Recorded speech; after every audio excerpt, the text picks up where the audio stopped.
Sir సమర్థిస్తున్నాము మా party తరఫున కూడా. అయితే గౌరవ మంత్రి గారి దృష్టికి, గౌరవ ప్రభుత్వం దృష్టికి మా తరఫున, ఎందుకంటే న్యాయ వ్యవస్థ మీద ప్రజలకు అపారమైన విశ్వాసం ఉంది అధ్యక్ష. పెద్దలు చెప్పినట్టుగా మన రాజ్యాంగ నిర్మాత గౌరవనీయులు డాక్టర్ బాబాసాహెబ్ అంబేద్కర్ గారు చెప్పినట్టుగా 4 పిల్లర్స్ ఆఫ్ డెమోక్రసీలో న్యాయ వ్యవస్థ కూడా అత్యంత విశ్వసనీయత, అత్యంత బలమైన ఒక పునాది కూడా మన రాజ్యాంగ నిర్మాతలు రాజ్యాంగంలోనే వేయడం జరిగింది అధ్యక్ష. గౌరవ మంత్రి గారిని నేను కోరేదేమంటే అధ్యక్ష, ఇప్పుడు వారు చెప్పారు ఫర్ స్పీడీ ఎక్స్పెడిషియస్ జస్టిస్, దానికోసమే ఈ కార్యక్రమం, ఈ చట్టం తెస్తున్నాం, ఈ బిల్ తెస్తున్నాం అని చెప్పారు. చాలా సంతోషం. వారికి మంత్రి గారు నేను కోరేది, ఈ మధ్యకాలంలో మంత్రి గారు మనం గమనిస్తూ ఉన్నాం, మా సబితా ఇంద్రారెడ్డి గారు కూడా చాలా వివరంగా మాట్లాడారు. శాంతి భద్రతల విషయంలో ఎట్లా ఉంది పరిస్థితి అనేది కూడా చాలా వివరంగా చెప్పారు. దయచేసి ప్రభుత్వాన్ని నేను కోరేది, మనం అందరం కూడా, ఎందుకంటే సమిష్టిగా రాజకీయాల్లో ఏ రకమైన అభిప్రాయాలు ఉన్నప్పటికీ, ఏ రకమైన సిద్ధాంతాలు ఉన్నప్పటికీ, ఏ రకమైన విభేదాలు ఉన్నప్పటికీ, మనందరం కూడా కొన్ని విషయాల్లో మాత్రం సమిష్టిగా ఆలోచించాల్సిన అవసరం ఉంది.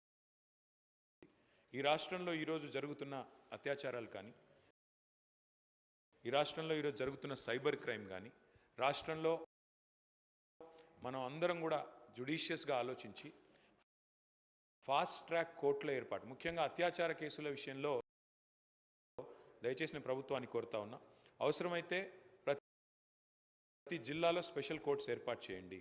ఫాస్ట్ ట్రాక్ అంటే ఒక్కసారి ఇలాంటి నేరం జరిగినప్పుడు మళ్ళీ ఎవరు అలాంటి దుస్సాహసం చేయకుండా నిందితుడికి వెంటనే శిక్ష పడుతుంది, బాధితులకు న్యాయం వస్తుందనే విధంగా ప్రతి జిల్లాలో అవసరమైతే ప్రత్యేక ఫాస్ట్ ట్రాక్ కోర్టులు ఏర్పాటు చేయాలని ప్రభుత్వానికి మా విజ్ఞప్తి. అదే మాదిరిగా అధ్యక్ష, not just in the issue of sexual molestations etcetera, but also ఇతర సైబర్ క్రైమ్ విషయంలో కూడా, ఎందుకంటే ఇప్పుడు క్రైమ్ రూపం మారుతోంది. ఇదివరకు మనకు ఎన్నో సెక్షన్స్ ఉన్నాయి అధ్యక్ష పీనల్ కోడ్లో, అవన్నీ కూడా చాలా అవుట్డేటెడ్ అయిపోయినాయి, ఆబ్సలీట్ అయిపోయినాయి. అందుకే కొత్త చట్టాలు కూడా వస్తూ ఉన్నాయి. నేను రాష్ట్ర ప్రభుత్వాన్ని అడుగుతా ఉన్నాను, ఈ మధ్యన కేంద్ర ప్రభుత్వం కొన్ని కొత్త న్యాయ చట్టాలు కూడా తెచ్చింది. అయితే ఈ న్యాయ చట్టాల వల్ల కొంత మనకి ఏమైనా ఇబ్బంది కలుగుతుందో అనే ఒక భయం కూడా కొన్ని వర్గాల నుంచి వ్యక్తం అవుతూ ఉంది. ముఖ్యంగా మన తెలంగాణ ఈ ప్రాంతంలో వామపక్ష ఉద్యమాలు, ప్రజా సంఘాలు చాలా విస్తృతంగా, చాలా క్రియాశీలంగా ఉండే రాష్ట్రం మన తెలంగాణ.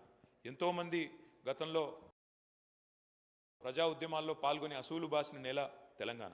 అట్లాంటి తెలంగాణలో మనం కొత్త చట్టాల వల్ల పోలీస్ రాజ్యంగా ఏమన్నా రాష్ట్రం మారుతుందా అనే ఒక అనుమానం కూడా కొన్ని ప్రజా సంఘాల్లో, పౌర సంఘాల్లో, వామపక్ష సంస్థల్లో, ఇతరుల్లో కూడా ఉంది. దయచేసి నేను మంత్రి గారిని కోరుతా ఉన్నాను, కర్ణాటక రాష్ట్రం ఎక్కడైతే కాంగ్రెస్ గవర్నమెంట్ ఉందో, పశ్చిమ బెంగాల్, తమిళనాడు, ఈ 3 రాష్ట్రాల్లో కూడా ఆ కేంద్రం తీసుకొచ్చిన చట్ట సవరణలను వారు కొంత మార్పులు చేర్పులు చేసి పోలీస్ రాజ్యంగా కాకుండా ప్రజలకు, పౌర సంఘాలకు, ప్రజాస్వామ్యంలో నిరసనలకు హక్కుండే విధంగా వారు కొన్ని చట్ట సవరణలు కూడా తీసుకొచ్చారు. నాకు తెలుసు ఈ బిల్లుతో డైరెక్ట్గా దానికి సంబంధం లేకపోవచ్చు, కానీ ప్రభుత్వాన్ని నేను కోరేది ఏమంటే ఈ చట్టాల విషయంలో కూడా మన రాష్ట్ర ప్రభుత్వం, మన రాష్ట్రంలో కూడా ఒక విధానపరమైన నిర్ణయం మీరు తీసుకోండి. తప్పకుండా మనం కూడా ఆలోచన చేయవలసిన అవసరం ఉంది. సిద్ధరామయ్య గారు ఇప్పటికే చాలా వివరంగా ఈ విషయంలో తన నిరసన చెప్పారు.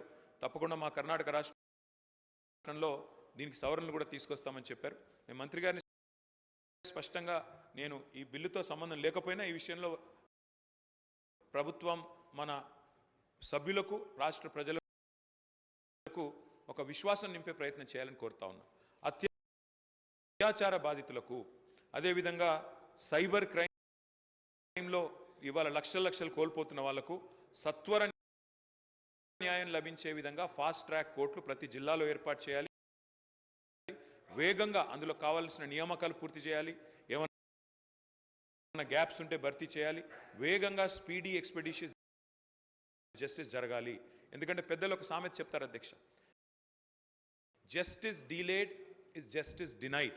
అంటే ఎంత ఆలస్యంగా న్యాయం దొరికితే అంత అన్యాయం జరిగినట్టే లెక్క అని. కాబట్టి justice delayed is justice denied అనే మాటను గుర్తు చేసుకుంటూ ఫాస్ట్ ట్రాక్ కోర్టులు ఏర్పాటు చేయాలి. కేంద్ర చట్టాల విషయంలో కూడా తప్పకుండా రాష్ట్ర ప్రభుత్వం కూడా తన వైఖరి తెలియజేయాలి. పోలీస్ రాష్ట్రంగా, పోలీస్ రాజ్యంగా తెలంగాణ మారకుండా. మళ్ళా మంత్రి గారు ఇవాళ ఐటీ మినిస్టర్గా కూడా వారే ఉన్నారు.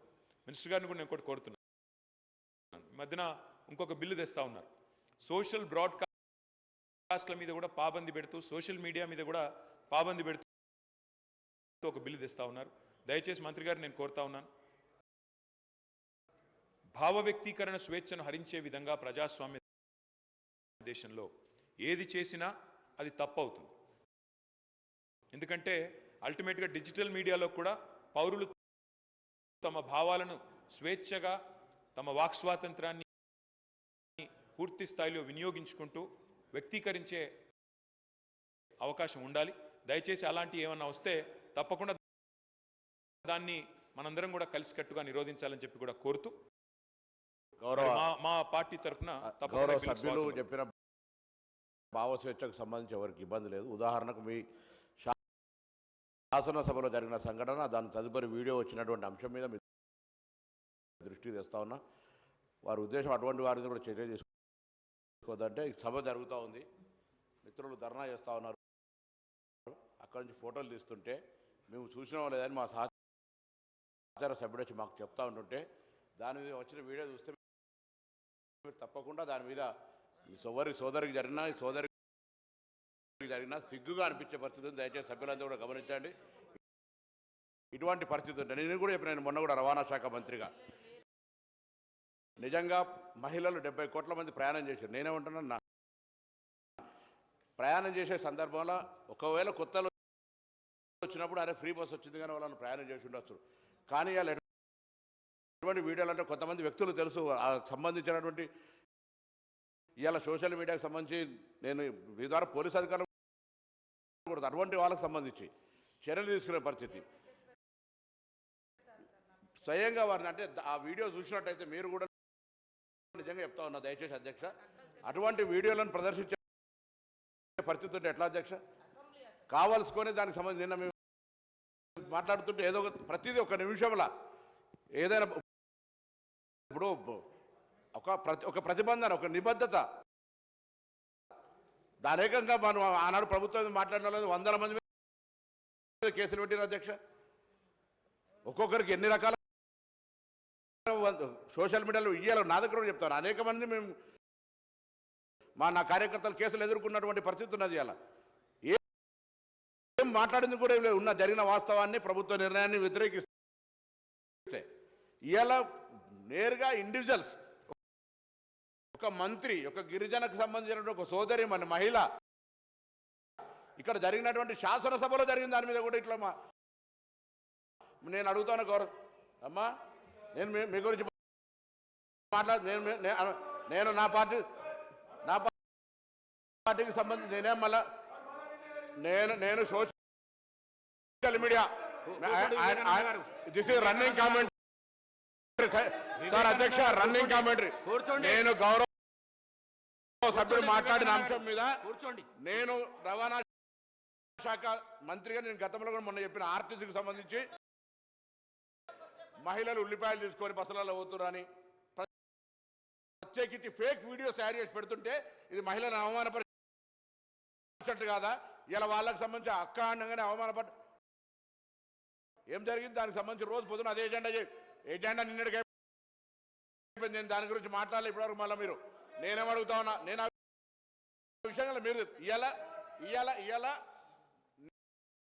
నిన్న ఆడికే మక్కన్ సింగ్ గారు గౌరవ సభ్యులు వచ్చి ఇక్కడ నాతోటి మాట్లాడుతూ ఫోటో తీసినని చెప్తే దానికి సంబంధించిన వీడియో చూడండి అధ్యక్ష. దాని అటువంటి వాటి మీద నేను ఎవరిని వారన్నారు చాలా భావ స్వేచ్ఛ ఉండాలి, భావ స్వేచ్ఛకు సంబంధించి ఎదుటి వ్యక్తి వ్యక్తిని పూర్తిగా కించపరిచే విధంగా ఉంటే ఎట్లా,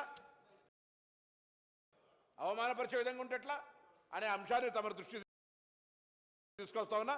దయచేసి మొన్న కూడా కొడినా మళ్ళీ కూడా కొడుతున్నా. అటువంటి వారి సభలో జరిగినటువంటి అంశాల మీద కూడా బయటికి వీడియోలు పెట్టిన తర్వాత అటువంటి వారి మీద తగిన చర్య తీసుకోవాలి. సభా ప్రొసీడింగ్స్ను కించపరిచి అవమానపరిచే విధంగా మహిళలను వాళ్ళ మీద చర్యలు తీసుకోవాలని మీ ద్వారా కోరుతా ఉన్నా అధ్యక్ష.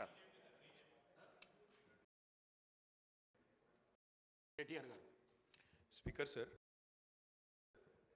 ఈ బిల్ ఏదైతే ఉందో నేను దాని మీదే నేను స్పష్టంగా చెప్పింది. మా పార్టీ తరఫున ప్రభుత్వం తీసుకొచ్చిన బిల్లును సమర్థిస్తున్నాము, స్వాగతిస్తున్నాము అని చెప్పాను. దాంతోపాటు మరి గౌరవ మంత్రివర్యులు, రవాణా శాఖ మంత్రివర్యులు వారికి ఎందుకు ఆవేశం వచ్చిందో నాకు తెలియదు. కానీ అధ్యక్ష, వారికి నేను కాదు ప్రభాకర్ గారు, నేను దయచేస్తాను, నేను మిమ్మల్ని ఏమనట్లేదు, మీ గురించి ఏమి వేరే విమర్శ కూడా చేయట్లేదు.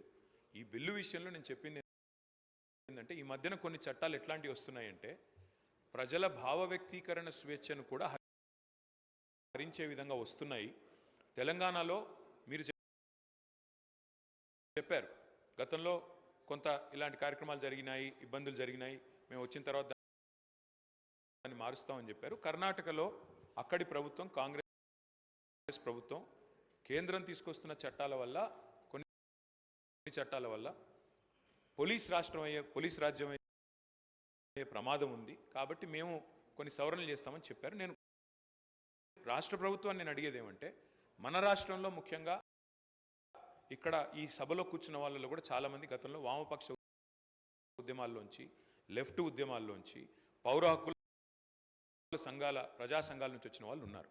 నేను ప్రభుత్వాన్ని అడిగేది ఏమంటే, ప్రజల భావ వ్యక్తీకరణ స్వేచ్ఛను హరించే విధంగా కాకుండా మీరు దయచేసి ఈ ఈ రకమైన బిల్లులు తెచ్చేటప్పుడు అన్ని రకాలుగా ఆలోచించి తెమ్మని చెప్పాను తప్ప, వారు ఇంకొక మాట అన్నారు, అక్కడి నుంచి ఎవరో వీడియోలు తీశారు, ఇంకోటి అన్నారు. మా వైపు నుంచి అలాంటిది ఏం జరగలేదు. ఇక్కడ మొత్తం కెమెరాలు మీ ఆధీనంలో ఉంటాయి స్పీకర్ గారు, మీ సెక్రటరీ గారి ఆధీనంలో, మీ ఆఫీస్ ఆధీనంలో ఉంటాయి. మీరు మొత్తం చెక్ చేసుకోవచ్చు. అలాంటిది ఏమైనా జరిగిందా, జరిగితే మా సభ్యుల వల్ల జరిగిందా, లేదా ఇక్కడ ఉన్న కెమెరాలు ఆ ఏజెన్సీ ఎవరైతే నడుపుతున్నారో వాళ్ళ వల్ల జరిగిందా, ఏ రకంగా జరిగింది మొత్తం చూసుకోవచ్చు. ఏమైనా చర్య తీసుకోవాలనుకుంటే ప్రభుత్వం చట్టాల పరంగా చట్టబద్ధంగా తీసుకోవచ్చు, మాకు అభ్యంతరం లేదు. కానీ ఇవాళ అధ్యక్ష, మీరు సోషల్ మీడియా కనుక చూస్తే దాడి ఒక్కరి మీద జరుగుతలేదు అధ్యక్ష. ప్రధానమంత్రి నుంచి మొదలు పెడితే, ముఖ్యమంత్రుల నుంచి మొదలు పెడితే, మాజీ ముఖ్యమంత్రుల నుంచి మొదలు పెడితే, అందరి మీద, ఎమ్మెల్యేల మీద, మంత్రుల మీద, స్పీకర్ల మీద, అందరి మీద వ్యక్తిత్వ హననం చేసే కార్యక్రమాలు అన్ని వైపుల నుంచి జరుగుతున్నాయి. దీనికి ఎవరు అతీతులు కాదు, ఎవరు పునీతులు కాదు అధ్యక్ష. ఒక పార్టీ ఏం లేదు. నెహ్రూ గారి టైం నుంచి మొదలు పెడితే ఈ రోజున్న నాయకుల దాకా అందరి వ్యక్తిత్వ హననాలు జరుగుతున్నాయి, క్యారెక్టర్ అసాసినేషన్ జరుగుతుంది. దీనికి అందరం బాధితులమే, ఎవరం కూడా పునీతులం కాదు, ఎవరం అతీతులం కాదు. కాబట్టి దయచేసి నేను కోరేది, ఇది అన్ని పార్టీలో రావాలా. ఇదేదో ఒక పార్టీ వాళ్ళు చేస్తున్నారు, మిగతా వాళ్ళందరూ చాలా చక్కగా ఉన్నారు అధ్యక్ష. మరి మనం కూడా చూడాలి, ఇక్కడ ప్రయోగిస్తున్న భాష, ఇక్కడ మాట్లాడుతున్న పదజాలం ఎట్లా అధ్యక్ష. మరి అట్లా మీరు కూడా అవకాశం ఇవ్వండి ఒకరోజు. మొత్తం చెప్పుతో కొడతామని ఇష్టం వచ్చినట్టు మాట్లాడడం, ఇవన్నీ కూడా దయచేసి ఏదో టైంలో సంస్కారవంతంగా అందరూ మాట్లాడండి అని మీరు ఆ చైర్లో కూర్చొని ప్రమాణంగా అందరికీ చెప్పండి. మా ఒక్కరికి కాదు, అందరికీ చెప్పాలా. చెప్పినట్టయితే ఒక రూలింగ్ ఇచ్చినట్టయితే అందరం కూడా దానికి బద్దులమై పనిచేస్తామని చెప్పి ప్రభుత్వానికి తెలియజేస్తూ ఈ బిల్లుకు సమర్థిస్తున్నాం అధ్యక్ష. శ్రీ మహేశ్వర్ రెడ్డి గారు.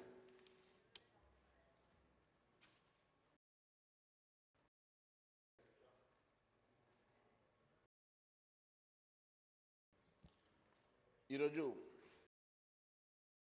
ఈ ప్రభుత్వం ప్రవేశపెట్టినటువంటి బిల్లుని సమర్థిస్తూ కొన్ని సూచనలు చేస్తా ఉన్నాం అధ్యక్ష. యాక్చువల్గా జూనియర్ సివిల్ జడ్జ్ కోర్టులు దీని బర్డెన్ పెరిగిందనో, మరి దాన్ని వారికి 10 లక్షలకు తగ్గించి మిగిలిన సిటీ సివిల్ కోర్టుకి మీరు బదిలీ